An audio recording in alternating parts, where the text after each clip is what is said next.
Hi guys, welcome back today and thank you for clicking on this video. If you're new to my channel, please subscribe, like, share the video, spread the word. All right, today I'm feeling very nostalgic and I'll be reviewing a fragrance from my childhood and one that has evolved into one of the most popular brands with a massive cult following. And I'm talking about none other than Opium. Not black, just opium. Look at this beauty. Look at this absolute beauty. It's so beautiful. It makes me so happy just looking at this setup, honestly. So I'd mentioned when I reviewed black opium in a prior video that this opium reminds me so much of my mom. She used to wear this fragrance when I was so much younger. So I saw it while window shopping today and I had to get it. They didn't have a tester, so I wasn't really sure whether this was a reformulation, which I'm sure it must be because I mean this fragrance is really old. So they didn't have a tester. I didn't mind. I bought it and then I got home, I tested it, and I tell you, I kid you not, I got transported into a fragrance time machine. I I I felt like I'd been transported straight into the late 80s, early 90s. It felt so good. And now I understand why people say that perfumes evoke memories. Honestly, this evening, I felt a rush of emotion. Honestly, just smelling this, just looking at it, it just reminded me of so many memories. Anyway, before I start, let me just say I'm not reviewing opium because it is a modern in vogue fragrance. Not at all. That's not the point of this review. I'm just looking at this strictly because I'm so excited to have come across something that reminds me of my childhood, which was so beautiful. So opium is vintage, old school, mature scent. It's spicy. It's a spicy amber bomb. That's the only way that I can describe this fragrance. And then it has, some slight florals in the middle, a bit of patchouli and woody accords at the base. This has, in terms of notes, mandarin orange, bergamot, lily of the valley at the top, and then in the middle it has a very interesting note, myrrh, so like gold, frankincense, myrrh, and I found that really interesting. So it has myrrh and jasmine in the middle, and then of course at the end it has amber, patchouli, vanilla. And I think that the vanilla patchouli thing is quite common. I guess that's what all the opium or black opium fragrances have in common, that patchouli, vanilla, either amber or woody base. So that's present in this one as well. Now, there are two fragrances that I feel have very similar notes to this one. So the first one is, I've talked about it before, Monguerland Intense. Let me just spray it so that I can get a feel. So Monguerland Intense also has, you know, it has that bergamot at the top. And the only difference I think between these two fragrances is the lavender in the middle of the Mongolan. It also has vanilla and patchouli somewhere in the middle, and then it has the same base notes, obviously. So it's a similar scent profile to opium. Ah, yeah, the smell. It's very similar. It's just that with Mongolan is sweeter at the end, unlike opium, which gives a more woody, aromatic vibe in the dried out.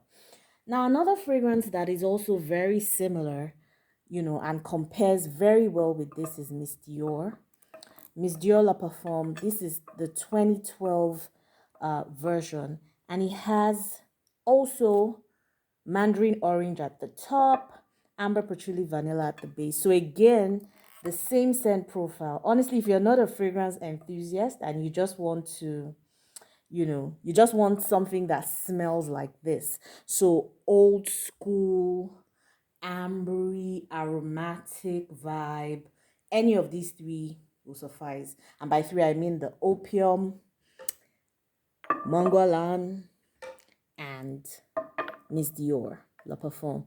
Any of these three, honestly, will fit the bill. If you're looking for, that ambery, spicy, sort of aromatic vibe, you'd get it from any of these three. The only thing, like I said, would be that Mongolan is a little sweeter towards the end, is less aromatic. So, if you're looking for something less aromatic, maybe Mongolan would be your jam.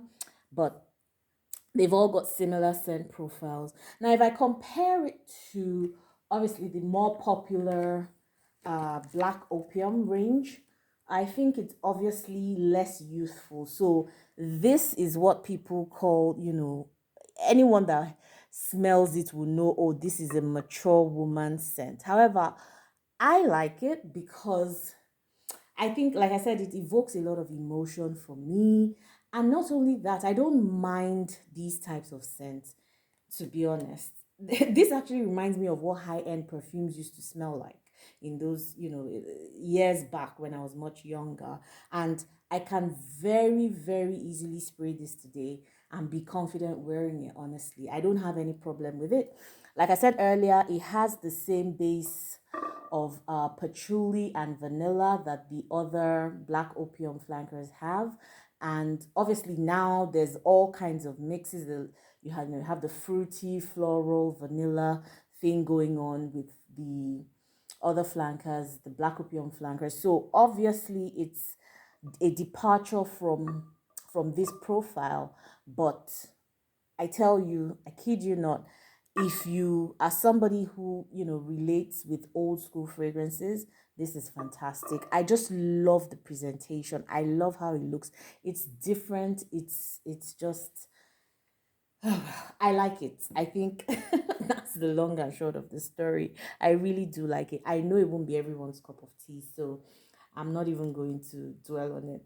Now, a little bit of story time with this fragrance. So I read that it caused a bit of a stir. Because obviously you see the name is quite controversial, and I understand that it brought accusations of some sort to the YSL brand, and it felt like or it was being said, or he was being accused, or the brand was being accused of promoting drug use and being insensitive to the Chinese issues around opioid use that happened some years a long time ago. So I understand the public apology was actually demanded of him as to why he would use this name and all of that.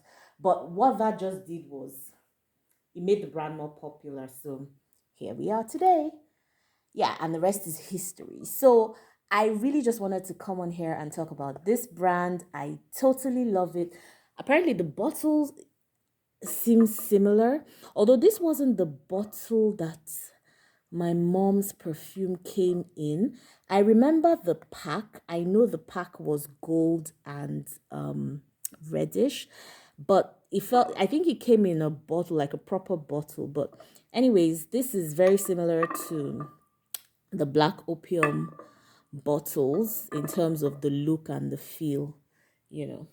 But all in all, I would say that I'll just keep this to smell it and remember my childhood. That's what this is going to be for.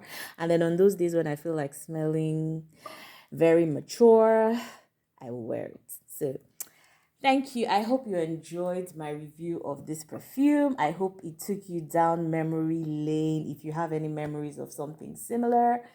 And hopefully I see you in another video where I review some other fragrances. Until then, thank you so much for watching and have a great day ahead. Thank you.